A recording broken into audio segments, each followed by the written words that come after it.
A sellout exhibition at the British Museum has proved once again the popularity of Japanese artist Katsushika Hokusai, whose Great Wave is said to be the world's most reproduced image. One mural in South London was nearly wiped out when a drug lab exploded next door, but as Alex Marshall explains, there are many more on walls around the world. In 1997, Dominic Swords, wanting to shake up his life, went on a personal development course. One part of it required him to lead a community project. People were abseiling down buildings to raise money for charity. "I am not the sort of person who does that one bit," he says. He wasn't an artist, but he always liked the idea of painting a mural. "I remember going past them with my parents, looking up and just thinking they were the coolest things ever." He owned a house with a wall big enough to paint one on, so he decided that would be his project. That was the easy bit, he says. Deciding what to paint was harder. One night, he discussed options with a friend. He had decided it had to be something natural. "Murals of people always look rubbish," he says, and had been thinking about a tree, swaying in the wind. But the friend said, "What about a wave?"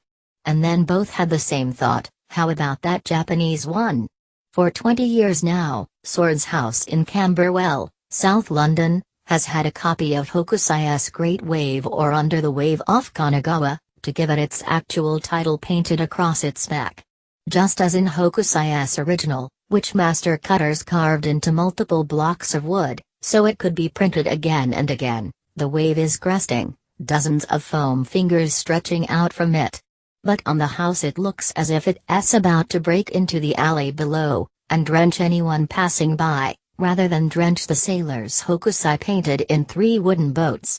This is one of a surprising number of murals worldwide that copy Hokusai's most famous work, originally part of a series called 36 Views of Mount Fuji.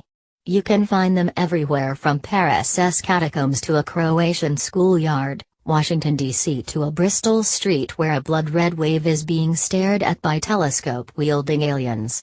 How did it come to be something people would want on their home?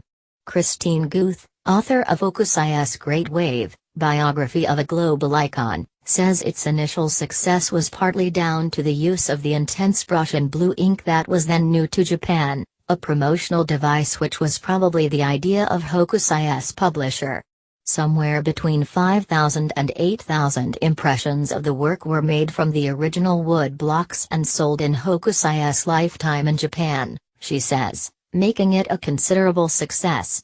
But it took off globally for a whole host of reasons, she argues, including the fact that the picture can hold whatever meaning you want it to. It's about movement, creation and destruction, she says. It can be threatening, it can be about determination. It can even be humorous, Guth says. When I first saw Dominic's mural, I started laughing because the wave seems to be about to pour down on people who are going to walk through that alley. Before starting his painting, Swords went into a nearby mechanic's workshop to check no one there had any objection.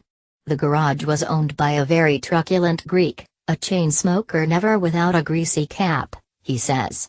My greatest fear was people would say it was an eyesore or dismiss it as an art school project. But when Swords said he was going to paint a mural, the man simply asked, "Which image?" Dominic reached into a shopping bag to pull out a book on Hokusai, but before it was halfway out, the mechanic went, "Oh, Hokusai. The Great Wave? I've etched that in glass."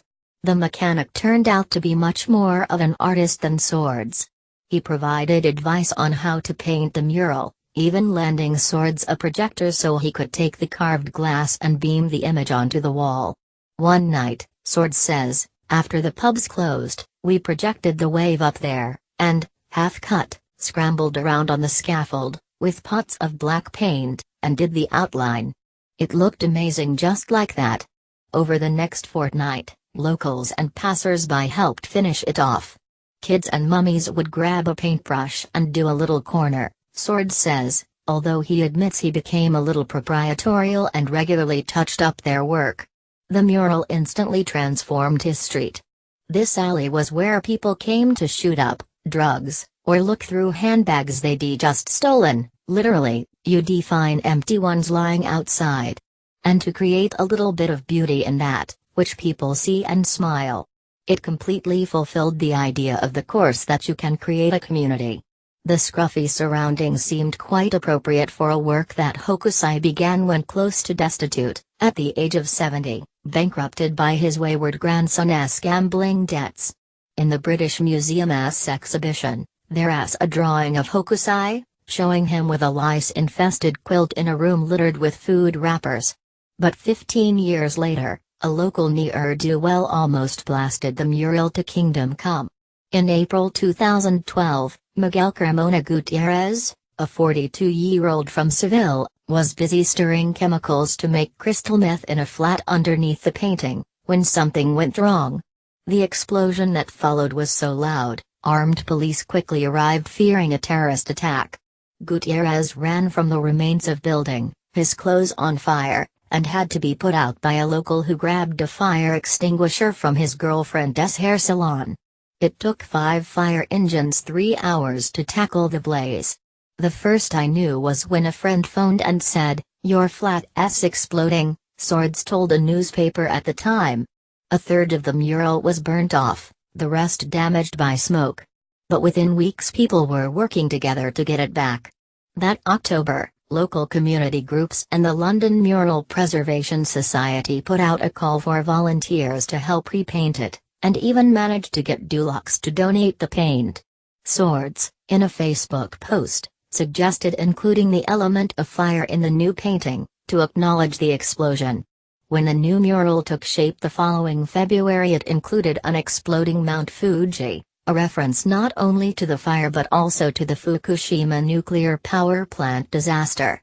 One night in the summer of 1974, John McConnell called on some fellow students in Georgetown, Washington, D.C., and over a bottle of very nice wine they wondered what could be done with the blank wall on the side of the building.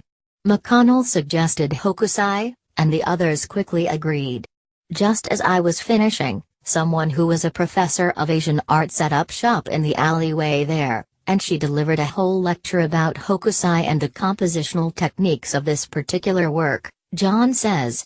It has since become known locally as the Wave House. People have had wedding photos taken alongside it. The building's current owner recently emailed John to tell him the plaster was beginning to crack and asking how it could be repainted. It is so public now, so many people seem, in their heads, to have a stake in it. Why has the mural struck such a chord with the community? For the simple reason that Hokusai's image is timeless, Swords says. It's like a Mozart tune, it's high art but it endures because of its simplicity. It is so simple, but it has such movement. It has power, but it also has grace. A lot of people might be dismissive of it, it's a Hallmark card, but it really says something when people want to put a picture on their walls. You wouldn't want the Mona Lisa or the Scream on your house, would you? When you see a mother walking past and her kid looks up excited to see what it is, open-mouthed, that speaks for itself. Join the conversation. Find us on Facebook, Instagram, Snapchat, and Twitter.